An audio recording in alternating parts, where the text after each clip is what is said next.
Hey guys, welcome back to my channel. My name is Arjun Kokanda, and I know it's been almost 2 weeks since Blue Beetle came out, and I haven't posted anything in that time. And over the last couple of weeks, I haven't posted any videos, and that's because my school started recently, and I've been quite busy. So I'm trying to make time for videos, so I don't know if I'm going to be posting as often as I was over summer, but I'm going to try to get back on there and try to post at least a couple of videos a week. So Blue Beetle, this was a movie that came out 2 weeks ago, like I mentioned. It's the latest DC movie, and I was somewhat interested in this movie. I wasn't very excited for it, but I was more excited for it than something like Aquaman or Shazam, because those are movies I know what to expect.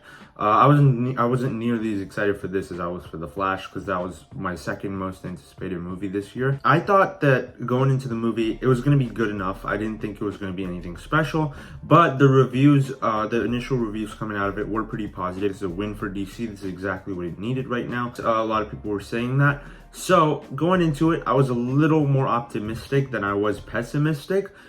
So before I share my thoughts on what I thought about Blue Beetle, guys, let me know down in the comments, what did you think about Blue Beetle if you've seen it? What are your thoughts on the character? And are you someone that was really excited for this movie? Are you a fan of the character from the comics and stuff? I'd love to know your thoughts. With that said, I'm going to get started talking about what I thought about Blue Beetle. And I have to say, I'm someone that enjoyed this movie, but I didn't think it was anything special, really. I had a fun time with it. I don't dislike the movie, really. But I think it's very much in the mediocre range for me. It's not really good.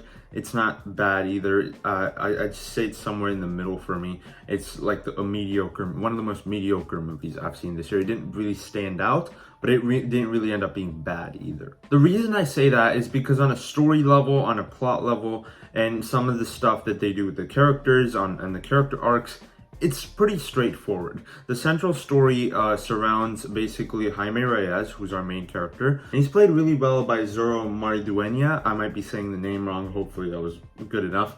But yeah, he's played really well by him. He has like really fun, charming character, and it works well enough. We're surrounding his character, basically the story, and he gets possession of this thing called a scarab, which gives him his powers. And we're basically following his character because we have villains who are trying to get the scarab, and that leads us to a bunch of hijinks and superhero stuff.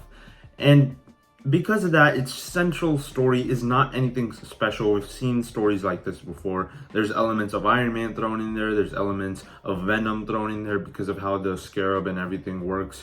So there's nothing really that stands out about the story or the plot itself.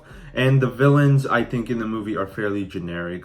But where I think this movie stands out and is different than a lot of other comic book movies is the family. This movie has a lot to do with family. It's exploring this family of Jaime Reyes and his mom, his dad, and his family just in general. And there's so much about this family that you can just latch on to that is relatable, it makes sense, and their relationships feel like actual relationships. A lot of people are talking about George Lopez. He's really funny in the movie. I think he does a good job. I did like Jaime's dad, his character. I think he was really good and added a lot of emotional weight to the story. And there's also a grandma who is so good. She's probably the funniest character in the movie because she feels like she has a bunch of history in different things that you don't quite know about, and throughout the movie they keep leaving hints to that. And as you go into the final battle, she has some really funny moments, and I really enjoyed her character in the movie too. And I just think that the family dynamic, their relationships whenever they're on screen together, that's some of the best aspects of this movie,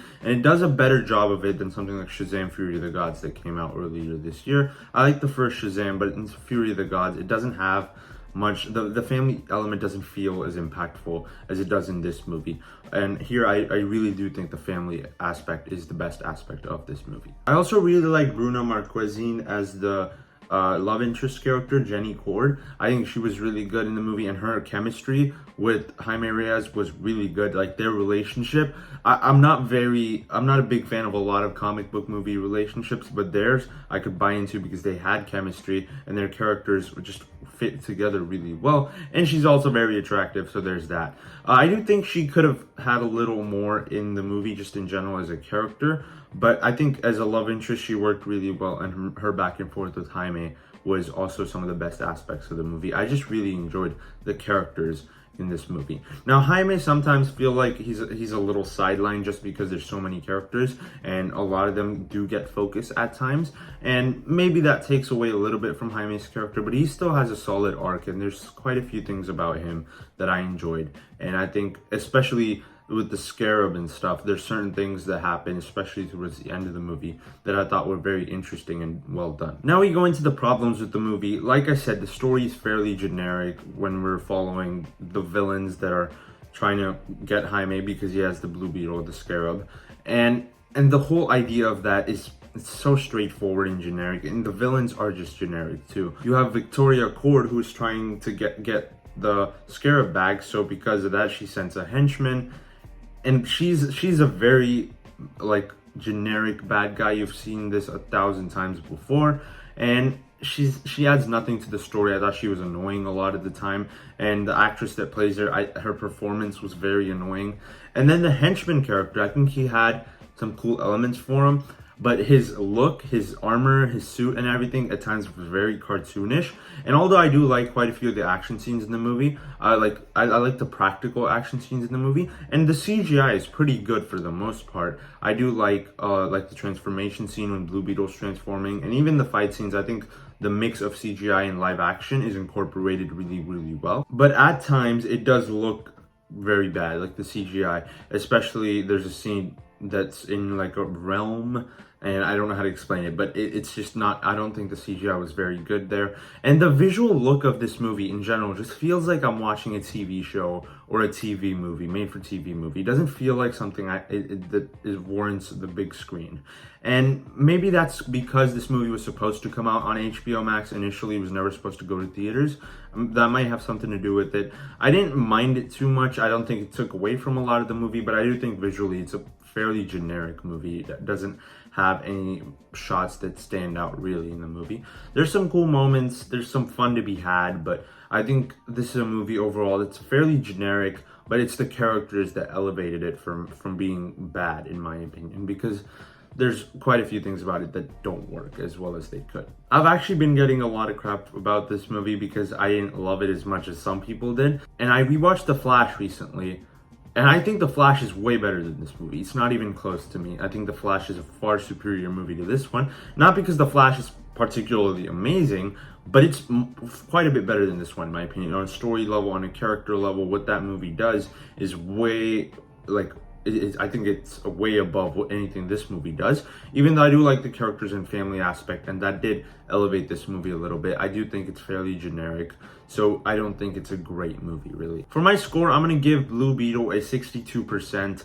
It worked for me. I did enjoy quite a few things about it. Like I said, I like the characters, I like the family aspect, but it's one that I was hoping that there's a little more to, but there really wasn't. So I can't go much higher than that, but I did enjoy the movie. I do recommend it, but it's not one you have to watch in theaters. It's one you could probably wait for streaming, but I'm assuming a lot of people have seen it by now since it's been like 2 weeks. Thank you so much for watching this video, guys. Let me know down in the comments, what did you think of Blue Beetle if you've seen it. If you enjoyed my review, be sure to hit the like button, subscribe to my channel for more videos like this. Thank you so much for watching, and I'll see you in the next one.